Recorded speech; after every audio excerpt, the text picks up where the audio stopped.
killing off, killing.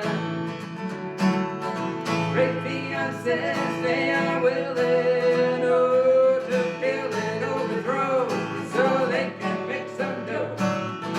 Make it a killing off, killing. Make it a billion off, killing. Make it a missiles fulfilling, oh, singers, javelins. We gather each Saturday morning in all seasons on the Greenfield Common to witness our conviction that war is not the answer to conflict, that there is no peace without justice, that rigorous diplomacy and long-term peace building at the community level are critical to end the patriarchal penchant for war, that the primary victims of war are innocent civilians, that the US military budget, the largest in history and larger than the next 10 countries' military budgets, is immoral and degrading our democracy. That the massive military budget does not represent the will of the majority of Americans who consider affordable health care among their most important national security concerns. More than 1 million US adults struggle each year to afford health care, and US life expectancy has dropped to among the lowest of industrial countries. That war and militarism fuel climate change, and that only with peace and environmental justice can we humans find our rightful place within nature. We gather to state that Black Lives Matter, a powerful statement that has inspired the most vibrant US social movement in the US today,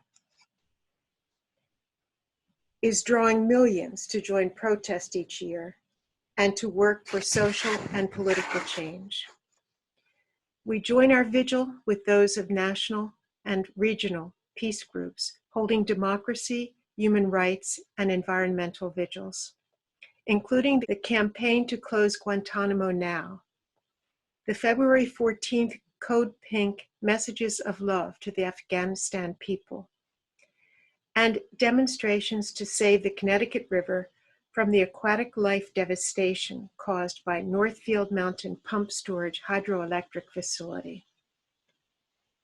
In November 2021, we gathered with Veterans for Peace and in solidarity with peace groups across the country to reclaim the original intent of Armistice Day 1919, peace among nations through seeking effective alternatives to war. Veterans for Peace gave moving testimonials. Tom Nielsen and Lynn Waldron inspired our event with vibrant political anti-war music. The Raging Grannies crowned our event, and local churches rang their bells 11 times.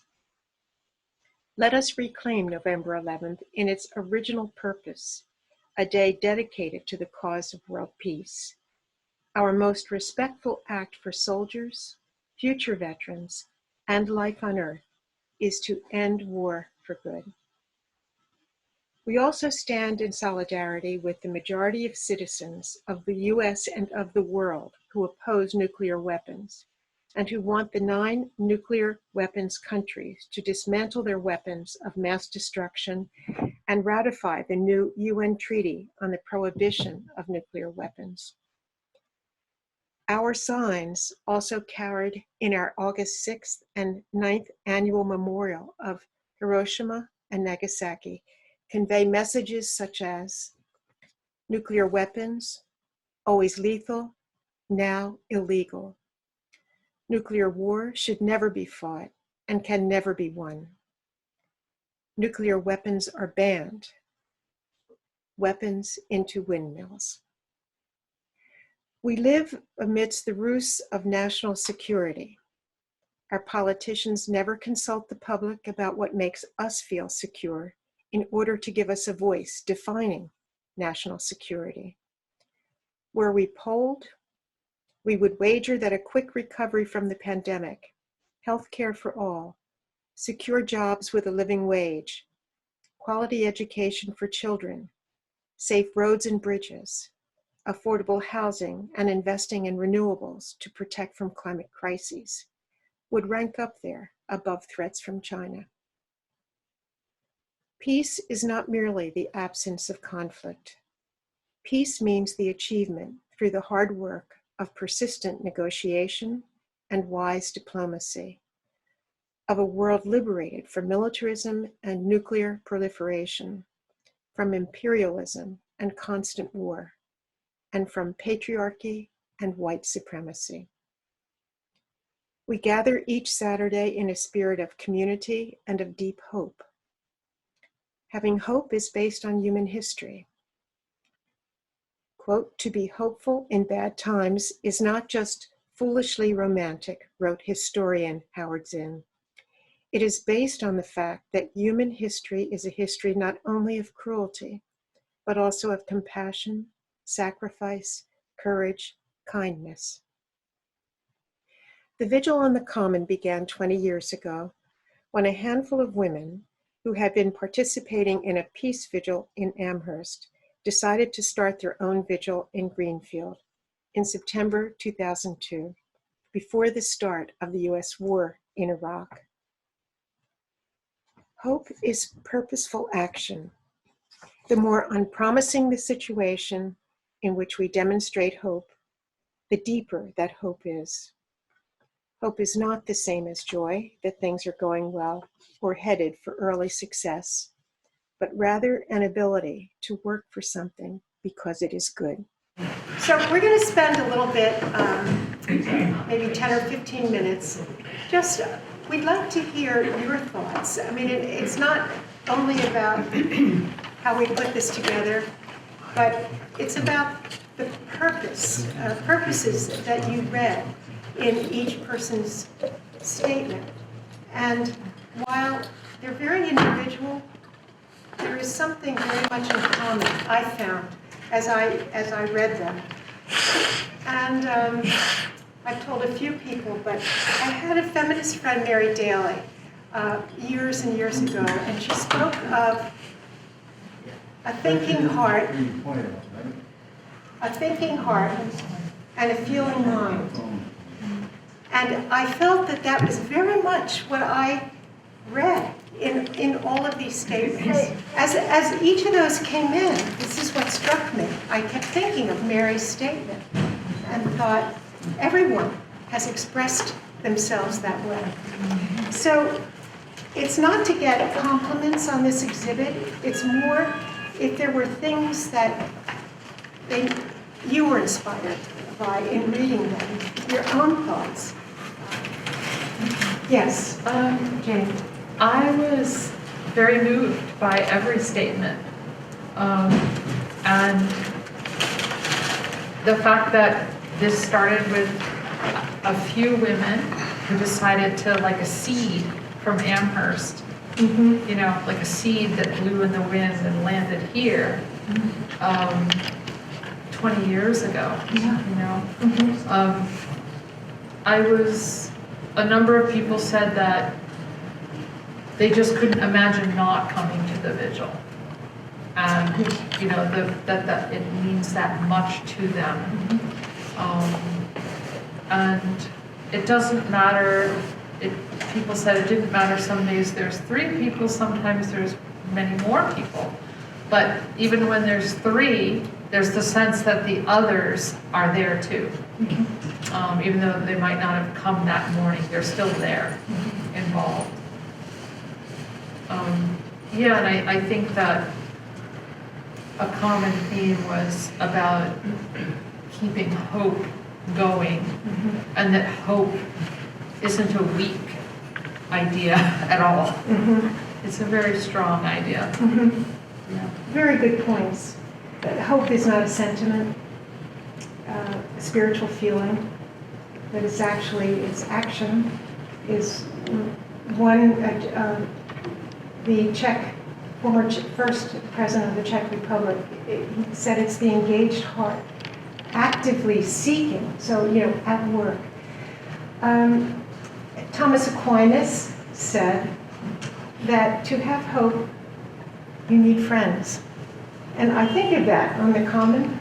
as we're there, that we are friends, but we're friends for a purpose, and that really engenders hope.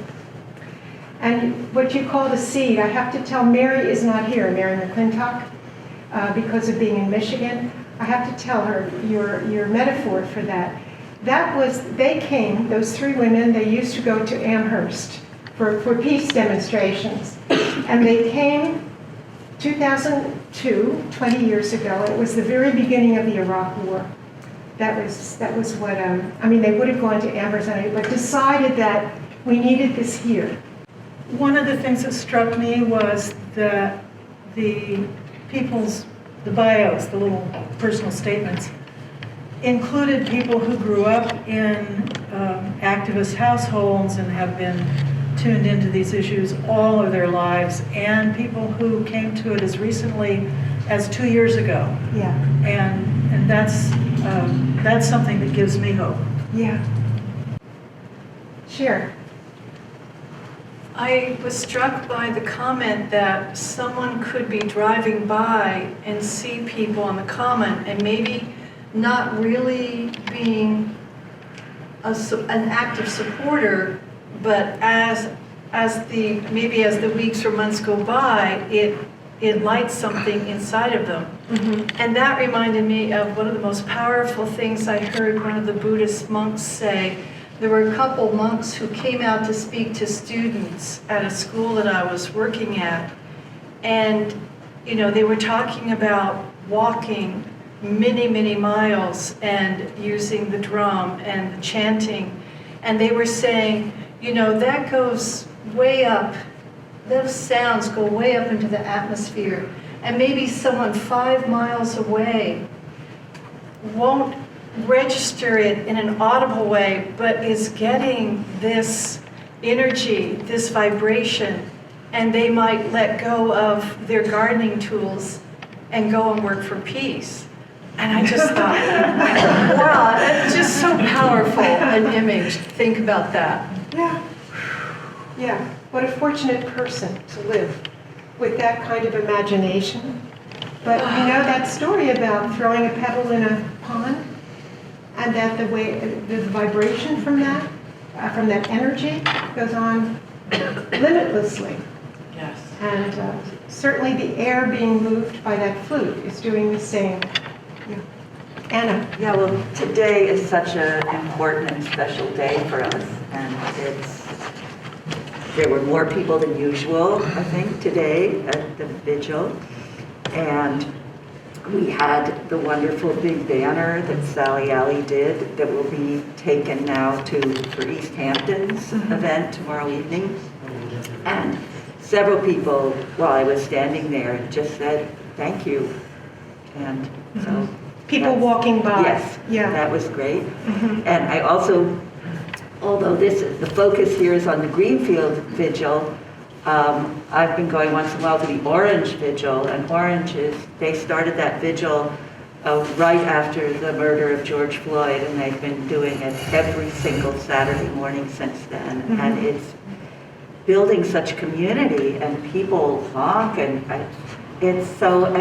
there's vigils all over Franklin County. So I just wanted to put in to say that this isn't just about Greenfield, that we really recognize and honor all the people in Shelburne Falls and Warwick. And I wish we could find a way, maybe through the papers, but maybe through community TV, to cover that, feature that, and make that point. It's much bigger than a particular town. So Anna, our communications coordinator, she does brilliant work, and let's talk about that sometime.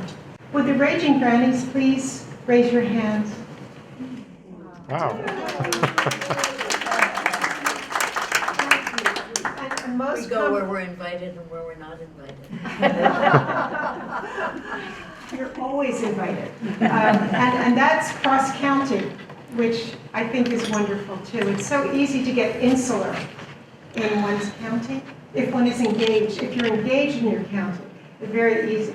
So it's this cross-county sharing that we do is wonderful. Yes. Let me just share another pebble.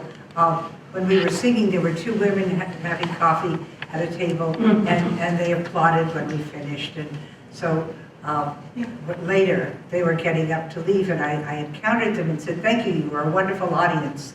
And one of the women said, "Thank you so much. One of our lines is, get up off of your fannies and do something." And she said, and there I was, drinking my coffee, sitting on my fanny, and I thought, I need to do something. so there you have it. Wow. Yay, Great. I was in on the beginning of the vigil in 2002. And one of the things I wanted to say was we were at least partly inspired by Women in Black, which was a group that was, at least had started in Jerusalem at the Wailing Wall, with people, I think Palestinians and Israeli women weeping at the wall. And so it was really important for us to connect with that group, and it's just thinking about the groups that have made a difference. I mean, the way that we have connected over many years, and some of us a long time even before that, you know, all these different vigils, like the Orange Vigil may have started again with George Floyd's death, but it had been going before our vigil in 2002. And it had been going for a very long time. I was never part of it, but I knew about it. And so it was that feeling of our all being connected, even though we weren't physically. Yes. But that awareness of it. And, There are other forms of connection, you know, Yeah. of course. And there was also, I'm not sure why I want to say this, but there was a difference of opinion about whether we should respond to people who were speaking to us, and sometimes not very happily, from the sidewalk. And so ultimately we decided that the people who wanted to be identified with Women in Black would be on the left-hand end of the line, and the people who were willing to engage with people would be on the right-hand end. And so there would be these discussions that were going on at the right-hand end. And it was just interesting how we, you know, tried to work things out among us so that we had different, you know, points of view about how to. A model of diplomacy. And peacefully. Yeah, just to be present in a way that was responsive to the situation and also what was going on. It's so good to hear about Orange, which I do from Anna as well. It was the only town in our county in 2016 that went for Trump. And it did not in 2020, but it's a place where the kind of witness, you know, to the values is most important. Yeah. We have time for one or two, and Mary, I see your hand. So I'm trying to think of how to say this, because it's about something that I'm feeling. Mary, you might speak a little. I'm trying to think of how to say this, because it's really about something that I'm feeling, which is, I'm here today, and a number of us are here today, because this is August 6th. And it's a day, I can't even say it. It's a day when millions of people were obliterated. And most of us here grew up with that. And we grew up with the knowledge that we could all be obliterated in a moment. And it's so important, I think, to connect this whole notion of witnessing for peace with the fact that it can all be wiped out at any time. And that all that really stands between that is our willingness to say, no, we won't let it happen. And we are with, the most of the world is with us. Every survey that has been done recently in the United States and across the world has shown that the majority of young people, and then another survey, the majority of people, and including in countries with nuclear weapons, oppose them. And so I think we are in solidarity when we publicly witness with the quiet agreement, among the rest. And I think witness is so important for that reason, so that you're affirming the individual personal sentiment against nuclear weapons. Thank you.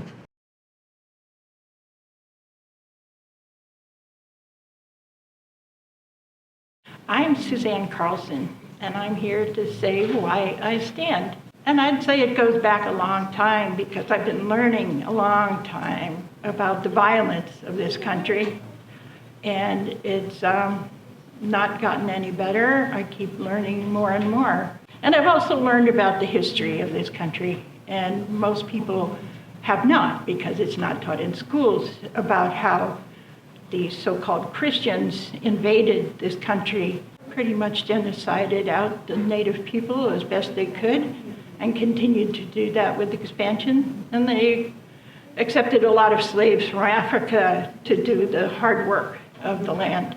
And I'm for the values of indigenous people. I've been learning about that for a couple decades now, and it's important to be respectful and compassionate and humble, and not be thinking you can conquer the world and be the supreme leaders at the cost of killing a lot of people and destroying and extracting a lot and producing incredible amounts of waste. And now we have this incredible climate crisis, as well as the threat of nuclear war and nuclear winter.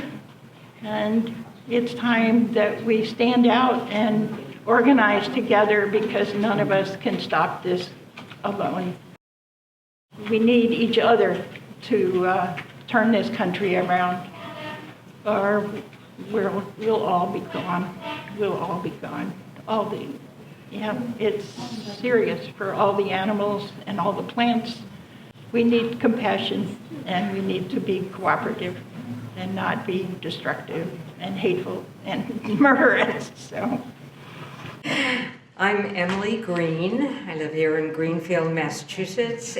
It started more intensely for me with the Black Lives Matter and George Floyd. And I think that's what made me realize that no matter how many were there, and there was an occasion when I was the only one standing, and I realized it was important because of the amount of people who pass in the traffic, for them to see people who are thinking of this.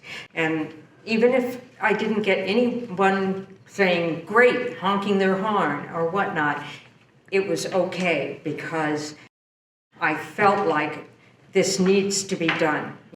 It's like, if I don't stand up, then who will?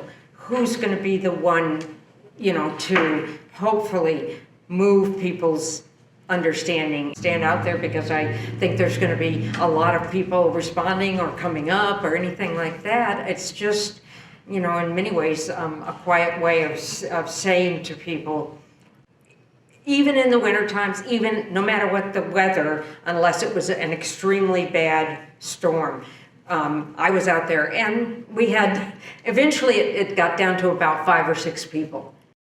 That was an encouraging thing in itself for me, to know that there were others that cared enough. Hi, my name's Liz Kellner, and this is why I stand. I stand for community in relationship with each other and our town and the world. I stand to speak my truth openly and publicly against war, and for justice and peace and protection of our planet and all who live on it. I stand to lend my voice to all who are struggling for peace and justice today in the world. I stand to confront my own despair. I resonate with the words of Holly Near, who sings, "To feel hopeless would feel so strange." It betrays those who have gone before me, so lift me up to the light of change. For me, the light of change shines on the goal of abolishing war altogether and forever. No war, no matter by who or for what. End the war. End war. Thank you. So next we have two gifted musicians with the right politics, the right lyrics.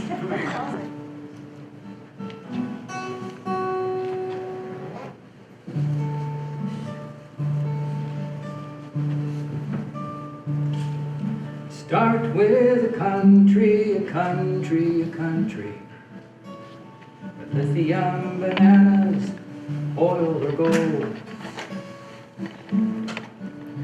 Then send in the Army, Marines, mercenaries, the Navy and Air Force till we overthrow. And who does the killing, the killing, the killing? A soldier, a sailor with a gun in their hand. They follow orders and say they are willing to destroy a place that they don't understand. They come from the farms and the factories, offices, classrooms and trades, filling the ranks. They come back broken in mind and their bodies used up by the weapons dealers and banks. And who gets the profits, the profits, the profits of 100, 1,000, 2,000%? It comes from the pockets, the pockets, the pockets of people you think would be recalcitrant. It goes to the makers of abominations, a mathematical manipulation. A simple corporate war calculation. Out of your paycheck they call it taxation. Out of your paycheck they call it taxation. I have an issue about that word. You pay for the wheeling and dealing and stealing. You pay for the bullets and bombs and the tanks. Napalm and nukes and lobbyists sell it. Did GE and Westinghouse ever say thanks? War is a racket, and who does the killing with missiles and mortars, grenades and guns? They come back broken in mind and their bodies used up by the Raytheon politicians. They come back broken in mind and their bodies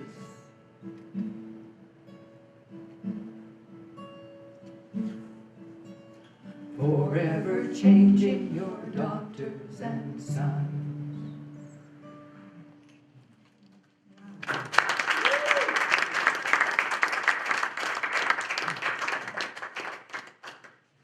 Tom's lyrics have a lot of words, a lot of complicated words. That's what they said about Mozart and his notes.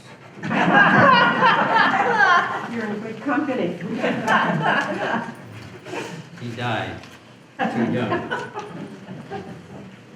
So, you mentioned our concert series, and thank you for doing that. We have a Zoom concert series. Every month has a different theme, and this theme is War is a Racket, after that song. And there's a book, War is a Racket, written by Smedley Butler, who is the most decorated U.S. General, or anyway, as far as that goes, I believe, and in history. So that's this August, and if you are not getting these announcements, that means you are not on the mailing list. And that can be rectified by putting your email on this sheet, this document over here, and we will make sure You get that.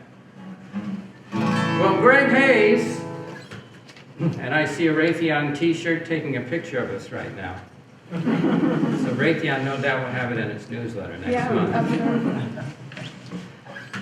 Said a couple years ago, he said, business is really good in the Mideast, and it's going to be very profitable because peace is not going to happen there. Not if they have anything to do with it.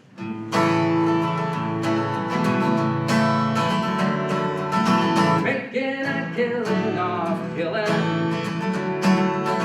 Great fiancés, they are willing, oh, to kill and overthrow, so they can make some dough.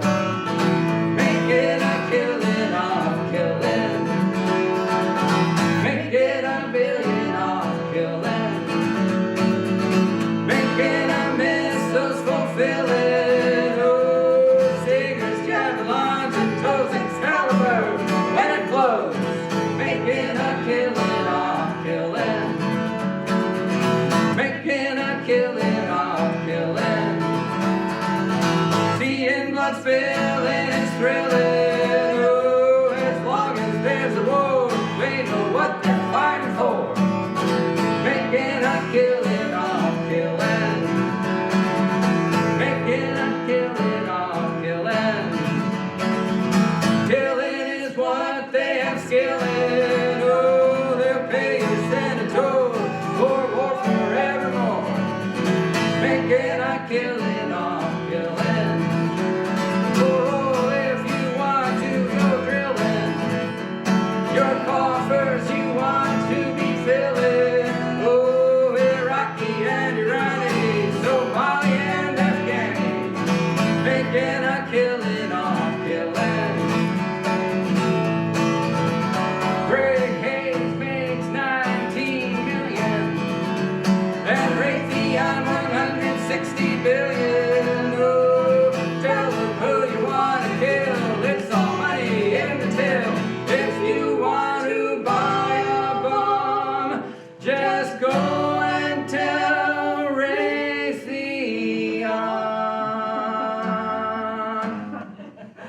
Making a killing.